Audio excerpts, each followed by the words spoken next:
नमस्कार दोस्तों, स्वागत है आपका हिस्ट्री के इस नए क्लास विजन आईक्यू पर। तो दोस्तों, हिस्ट्री में आज हम लोग देखेंगे औरंगजेब। औरंगजेब ये एक ऐसा शासक, क्रूर शासक है, जैसे कि इस पर बहुत सारे बहस आजकल टीवी डिबेट में होता रहता है। और औरंगजेब दिल्ली की गद्दी पर बैठता है, और कैसे ये बैठता है, अपने जो पिता होता है वो शाहजहां और अपना जो इसका भाई होते हैं, तीन भाइयों को हराकर ये कैसे दिल्ली की गद्दी पर बैठता है। तो आज के वीडियो में हम लोग इसी पर डिस्कस करेंगे और इसके हिस्ट्री को देखेंगे।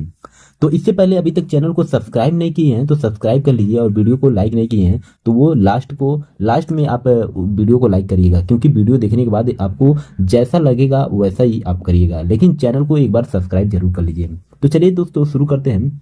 और मैंने एक चीज़ अपने एनालिटिक्स डैशबोर्ड में देखा है कि 90% ऐसे दोस्त आते हैं, वीडियो तो देखते हैं लेकिन चैनल को सब्सक्राइब नहीं करते हैं। तो भाई ऐसा मत करो यार, आपके एक सपोर्ट से मेरे चैनल का ग्रो होगा। आपको ऐसे फैमिली मेंबर ऐड करना चाहता हूँ।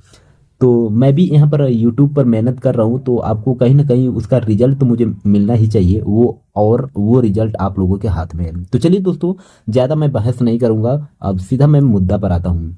तो आज जो है टॉपिक है औरंगजेब, और इसका जो टाइम पीरियड है वो है 1658 से 1707 का। तो इसका देखते हैं कि जो जन्म होता है औरंगजेब का 3 नवंबर 1618 को दाहोद, गुजरात की एक जगह है दाहोद में इसका जन्म होता है। और इसका ये फोटो है, इमेजिनरी फोटो है, कोई उस समय कैमरा नहीं था, तो ये फोटो बनाया गया है, ये विकिपीडिया पर अवेलेबल है। और इसका जो पिता था वो था शाहजहां, और माता थी मुमताज महल। इसकी शिक्षा की बात करें तो ये इसकी जो एजुकेशन थी वो कुरान था। कुरान में ये बिल्कुल कठोर निपुण था। ये इस्लामी कानून को एकदम कठोर तरीके से एकदम पढ़ लिया था, हार्ड तरीके से। युद्ध कला में भी ये निपुण था। प्रशासनिक शिक्षा, इसको एडमिनिस्ट्रेशन का जो एजुकेशन है इसको दी गई थी। तो इसको भली बात नहीं, मतलब सब कुछ आता था। और एक चीज है कि ये सूबेदार भी रह चुका था जब इसके पिता थे शाहजहां। तो ये अपने पिता के अधीन, शाहजहां के अधीन, मतलब अलग अलग डिफरेंट प्रांतों में जाकर ये काम किया था। शाहजहां के मतलब सूबेदार के रूप में ऐसे काम किया था, जैसे दक्कन में काम किया था, हो गया गुजरात में काम किया था, गुजरात में हो गया, मुल्तान में काम किया था। तो ऐसे ऐसे जगहों पर जाकर ये सूबेदार के रूप में एक जाकर ये काम किया था। ठीक है। अब इसका देखते हैं कैसे ये राजा बनता है, मतलब ये गद्दी पर कैसे बैठता है। तो उत्तराधिकार का युद्ध इसको बोलते हैं। इसकी गद्दी के बैठने पर इसको उत्तराधिकार का युद्ध बोला जाता है। क्योंकि देखिए, शाहजहां का जो पुत्र था कौन था? औरंगजेब, दारा शिकोह, मुराद बख्श और शुजा, ये चारों थे। लेकिन गद्दी पर कौन बैठेगा, इस चीज को लेकर ये मौका पाकर औरंगजेब ने अपने पिता शाहजहां से विद्रोह कर देता है। मौका कैसे पाता है? शाहजहां की बीमारी हो जाता, और उस बीमारी के बाद मतलब इन चारों में एक गद्दी पर बैठने के लिए, उत्तराधिकारी के लिए क्या होता है कि युद्ध हो जाता है, आपस में ही इन लोगों का विद्रोह हो जाता है, जिसमें से औरंगजेब ने अपने भाइयों यानी तीनों भाइयों को हरा देता है। तीनों भाइयों को हरा देता है, लेकिन विशेषकर कहें तो ये 1658 में ये समूह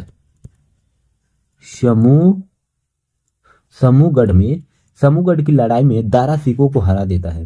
दारा सिकोह को हराने के बाद इसने शाहजहां को, और जो इसके पिता होते शाहजहां को, नजरबंद किले में बंद करा देता। आगरा के किले में इसको शाहजहां को नजरबंद कर देता है, नजरबंद कर देता, और दिल्ली के गद्दी पर खुद बैठ जाता है। तो मतलब 1658 में ये राज्याभिषेक, खुद का राज्याभिषेक सम्राट घोषित कर देता है।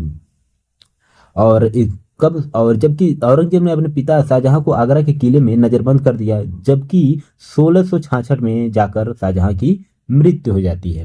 तो ठीक है, आगे अब हम लोग देखेंगे कि जो औरंगजेब है इसका साम्राज्य विस्तार, इसका जो साम्राज्य, मुगल सल्तनत का जो साम्राज्य विस्तार था वो कैसे और किस हद तक ये अपने साम्राज्य को विस्तार किया था औरंगजेब ने। देखिए, औरंगजेब ने मुगल साम्राज्य को अपने चरम पर पहुंचा दिया था। ये इतना क्रूर था कि हर किसी से युद्ध करके अपने विस्तार करता था अपने साम्राज्य को लेकर। जो मुगल साम्राज्य को दक्षिण भारत में, विशेषकर ये दक्षिण भारत में सबसे ज्यादा ध्यान दिया, जैसे बीजापुर हो गया 1686 में, गोलकुंडा हो गया 1687 में, ये जीत लेता है। तो ये दक्कन की क्षेत्र होता है, मतलब साउथ, मतलब दक्षिण भारत का जो क्षेत्र है दक्कन, बीजापुर हो गया, गोलकुंडा हो गया, 1686 या 1687 में इन दोनों को जीत लेता है। असम और दक्षिण भारत में भी इसने अभियान चलाया था, युद्ध किया था, लेकिन मराठों की वजह से काफी लंबा समय युद्ध हुआ था मराठों में और ये औरंगजेब में। तो 1680 से 1707 तक साम्राज्य को मतलब ऐसे कहें तो इसका खोखला हो गया था, इतना मतलब लंबा युद्ध इसका चल चल गया था मराठों के बीच में। तो धीरे धीरे ये मुगल सल्तनत जो था वो धीरे धीरे कमजोर होने लगा। जो मराठा विद्रोह था शिवाजी का और उनके उत्तराधिकारी जो थे औरंगजेब के लिए सबसे बड़ी चुनौती पेश हुआ था, क्योंकि इन लोगों की वजह से ही ये औरंगजेब का मुगल सल्तनत जो था वो काफी डगमगा गया था। और छत्रपति शिवाजी महाराज जी का जो मृत्यु हुआ था वो 1680 में हुआ था। 1680 में हुआ था। तो मुगल सेना मतलब के बाद भी मतलब 1680 के बाद भी ये मुगल सेना काफी परेशान रहता था, क्योंकि ये छत्रपति शिवाजी महाराज के जाने के बाद उनके जो बेटे थे, उनके जो पेशवा थे, उन लोगों की वजह से, मराठों की वजह से मुगल साम्राज्य में काफी हड़कंप भी मचा हुआ था और वो डरे डरे से रहते थे। तो जिससे इसका साम्राज्य विस्तार जो था वो काफी डैमेज किए वो मराठाओं ने। तो सबसे ज्यादा डैमेज किससे हुआ? मराठाओं की वजह से डैमेज हुआ था। अब इसके धार्मिक नीति को हम लोग देखते हैं कि ये धार्मिक नीति इसका कैसा था। देखिए, धार्मिक नीति की बात करें तो जजिया कर 1679 को फिर से ये लागू करता है। 1689 को ये फिर से जजिया कर को लागू कर देता है। और इसका जो इस्लामी शासन है ये इसको चरम पर पहुंचाता है, इस्लामी शासन को बहुत चरम पर पहुंचा देता है। शरिया लागू करने की ये कोशिश करता है। तो ये अपने टाइम में शरिया जो होता है, शरिया लागू करने की कोशिश करता है, शरिया लागू करने की ये कोशिश करता है। जो इसने जजिया कर लगाया था 89 में, जबकि इसके जो दादा थे, दादा कौन थे? दादा अकबर। ये अकबर जजिया कर को समाप्त कर दिया था, हटा दिया था, लेकिन इसका जो पोता था औरंगजेब ने वो फिर से जजिया कर को लगा दिया था। और बनारस के प्रसिद्ध विश्व मंदिर जो होता है, विश्व प्रसिद्ध विश्वनाथ मंदिर, मथुरा की कृष्ण जन्मभूमि मंदिर, केशव राय मंदिर जैसे कई मंदिरों को इसने नष्ट कर दिया और उस पर मस्जिद बना दिया था। जैसे कि यहाँ पर देख रहे हैं, ये मथुरा के कृष्ण जन्मभूमि मंदिर है। ये मथुरा का कृष्ण, जब आप जाएंगे यहाँ पर तो ये पहला गेट है और अंदर का ये जो सीन है, मस्जिद हो गया, ये गेट हो गया, फिर से ये मस्जिद हो गया, ये मंदिर हो गया। तो यही विवाद का सबसे बड़ा कारण ये है कि ये कोई भी मंदिर जब तोड़ता था तो उस पर मस्जिद बनवा देता था। तो सबसे बड़ा आज के टाइम में भी हिंदू मुस्लिम में सबसे ज्यादा विवाद का कारण यही रहा है। तो जबकि कुछ ऐसे हिस्टोरियन ऐसे भी मानते हैं कि उसने जो कुछ मंदिरों को संरक्षण भी दिया था। कहाँ तक दिया था ये तो एनसीईआरटी के बुक में ऐसा मेंशन नहीं है। तो अगर उसको देखना चाहते हैं तो आप गूगल पे सर्च कर सकते हैं। लेकिन जो एनसीईआरटी में एग्जाम के पर्सपेक्टिव से जो पूछा जाता है, केवल मैं उसी को डिस्कस कर रहा हूँ और उसी को पढ़ा रहा हूँ। तो हाँ, इसका जो धार्मिक नीति हो गया और साम्राज्य विस्तार हो गया, इसको हम लोग पढ़ लिए। अब इसका प्रशासनिक मतलब प्रशासन कैसा रहा वो उसको देखते हैं। तो इसका देखते हैं कि ये जो कुछ युद्ध ऐसा प्रशासन अभी इसका पढ़ेंगे, लेकिन कुछ युद्ध इसका भी देखते हैं, युद्ध और विद्रोह, कुछ युद्ध और विद्रोह इसका देख लेते हैं। जैसे मराठों के खिलाफ इसने दक्कन में लंबा युद्ध चला, ये जैसे कि मैंने बताया, जिससे मुगल क्या हो गया, मुगल खजाना क्या हो गया, धीरे धीरे कमजोर होने लगा। एक आता है सिख विद्रोह। तो सिख विद्रोह में क्या होता है, गुरु तेग बहादुर जो थे, बाद में गुरु गोविंद सिंह के नेतृत्व में सिखों ने औरंगजेब की नीतियों का विरोध किया था। क्यों विरोध किया था? क्योंकि ये तेग बहादुर का गला कटवा दिया था। इसने तेग बहादुर का ये गला कटवा दिया था औरंगजेब ने। क्यों गला कटवाया था? क्योंकि देखिए, औरंगजेब की जो विद्रोही पुत्र था अकबर द्वितीय, औरंगजेब का जो विद्रोही पुत्र था, कौन था पुत्र? अकबर द्वितीय जो था, उसको ये विद्रोही था अपने पिताजी का, मतलब औरंगजेब के खिलाफ ये विद्रोह करता था। तो सिख धर्म के जो नौवें गुरु वो कौन थे? तेग बहादुर थे, गुरु तेग बहादुर। तेग बहादुर। तेग बहादुर जी ने इसके पुत्र को अकबर को, ये अकबरदीती को शरण शरण दिए थे, अपने पास रखे थे, और जिससे औरंगजेब ने इस चीज को लेकर काफी खफा हो गया था। तो इस कारण औरंगजेब ने तेग बहादुर जी का मतलब क्या किया, दिल्ली के चांदनी चौक पर धर्म परिवर्तन करने के लिए बोलता है। लेकिन तेग बहादुर जी ने वो साफ साफ मना कर देते हैं, धर्म परिवर्तन करने के लिए मना कर देते हैं। इसके बाद औरंगजेब ने तेज बहादुर जी का वो क्या कर देता, जो सर है ना वो धड़ से अलग कर देता है। मतलब सर तन से जुदा, वो जो है ना आजकल, वो जो आजकल भी ऐसे जो आतंकी होते हैं वो नारा ऐसे लगाते हैं, वैसे उसने सर धड़ से अलग करवा दिया था। तो ये रहा औरंगजेब का मतलब क्रूर चेहरा। अब आता जो औरंगजेब ने, इसके बाद संभाजी ने इसके पुत्र अकबरदीती को शरण देते हैं। संभाजी ने अकबरदीती को शरण देते हैं, और शरण देने के बाद फिर औरंगजेब ने संभाजी को भी खाल उधेड़ डरवा देता है। मतलब ये जो तेग बहादुर जी ने तो अपना वो धर्म निभा रहे थे शरण देने का, सनातन धर्म में ऐसे है शरण देने का मतलब अ, अहिंसा।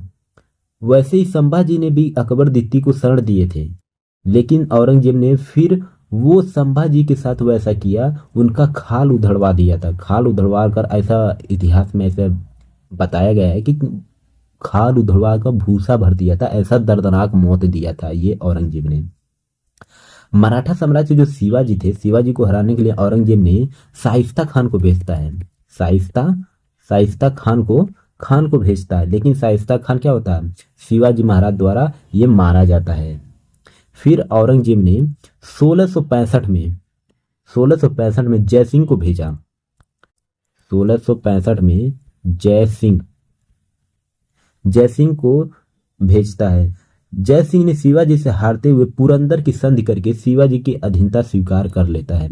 तो पुरंदर की संधि करके जयसिंह जब जाता है तो शिवाजी से हार जाता है, और हारने के बाद वो शिवाजी का अधीनता स्वीकार कर लेता है, और वो स्वीकार करने में वो पुरंदर की संधि कहलाता है।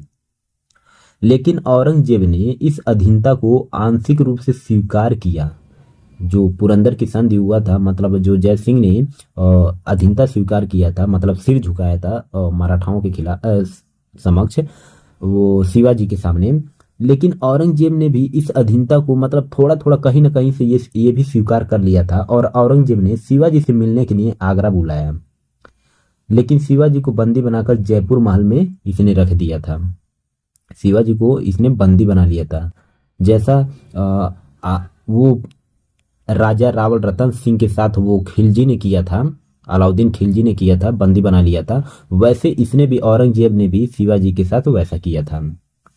ठीक है, अब इसका देखते हैं कि जो और भी कुछ विद्रोह हुआ था उस चीज को हम लोग देख लेते हैं। जैसे औरंगजेब ने पूर्वोत्तर भारत में मीर जुमला के नेतृत्व में, किसके नेतृत्व में, मीर जुमला, इसके नेतृत्व में कूच बिहार, आसाम हो गया, आराकाम हो गया, यानी म्यांमार तक इसको जीत लिया था। आसाम हो गया, म्यांमार हो गया, तो यहां तक औरंगजेब ने कूच बिहार करके ये इन सब चीजों को जीत लिया था। और जो इसका औरंगजेब ने शाइस्ता खान के नेतृत्व में कहाँ कहाँ जीता था, बंगाल भी जीता था। पुर्तगालियों का जो वो द्वीप था चटगांव को भी कब्जा कर लिया था। बंगाल में चटगांव है, सॉरी सारे चटगांव ये बांग्लादेश में है, उसमें वो सब भारत में था। वो चटगांव पर भी ये कब्जा कर लिया था। पुर्तगालियों का जो सेंट द्वीप था, पुर्तगालियों के कुछ कुछ जगहों पर ये कब्जा कर लिया था औरंगजेब ने। और दक्षिण भारत का मैंने बताया, जो कि भारत के दक्षिण भारत का जो गोलकुंडा था, गोलकुंडा को मुअज्जम को भेजता है, गोलकुंडा को जीतने के लिए मुअज्जम को भेजता है, और गोलकुंडा के जो सेनापति होता है उसको देकर क्या करता है, गोलकुंडा को जीत लेता है। तो जो ये मुअज्जम मुअज्जम जो होता है ये गोलकुंडा जाता है, गोलकुंडा को जीतने के लिए, गोलकुंडा को जीतने के लिए ये जाता है। लेकिन मुअज्जम क्या करता है, ये जो गोलकुंडा का सेनापति होता है, सेनापति को क्या देता है, घूस देता है, घूस देकर ये गोलकुंडा को जीत लेता है। अब आता है कि जो औरंगजेब के मरने के बाद औरंगजेब की मृत्यु कब हुई थी? औरंगजेब की मृत्यु हुई थी 3 मार्च 1707 को हुई थी। 3 मार्च 1707 को हुई थी। अहमदनगर में, यानी महाराष्ट्र में हुई थी। महाराष्ट्र के अहमदनगर अहमदनगर में हुई थी। लेकिन अब बात आता है कि इसकी विरासत को कौन आगे बढ़ाएगा, कौन संभालेगा। तो देखिए, औरंगजेब की जब मृत्यु हुई थी 3 मार्च 1707 को, तो उसके बाद उसके जो बेटा था मोहम्मद आजम शाह, बेटा का नाम था मोहम्मद आजम शाह।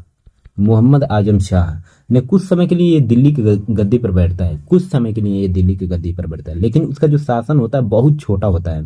शासन करने की जो टाइम पीरियड होता है वो बहुत छोटा होता है। आजम शाह ने खुद को सम्राट घोषित कर लेता है।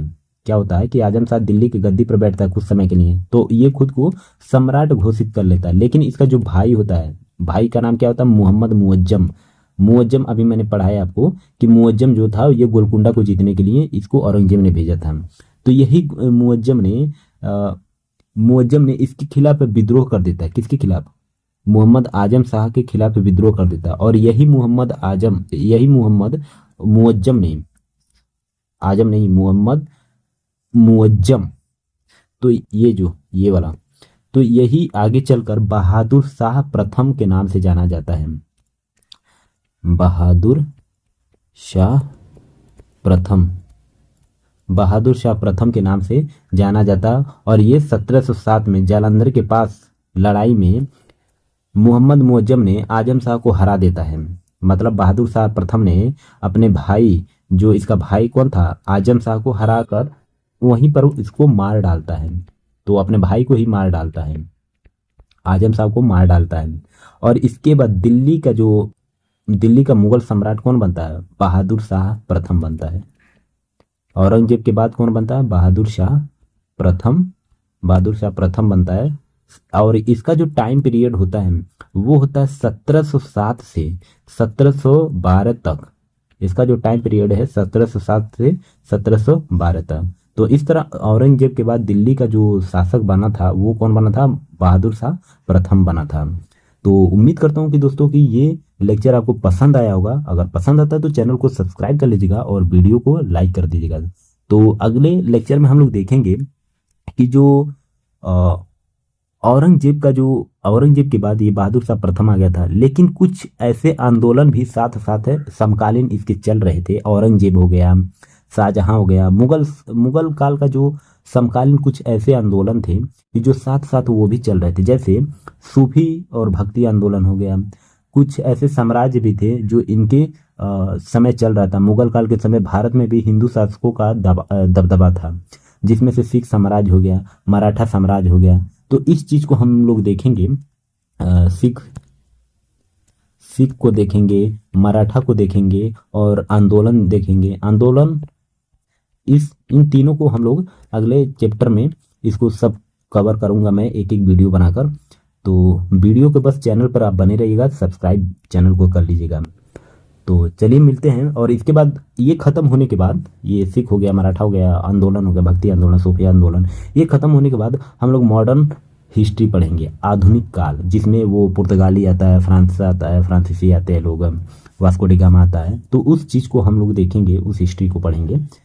तो चलिए मिलते हैं नेक्स्ट लेक्चर में। तब तक के लिए जय हिंद, जय भारत।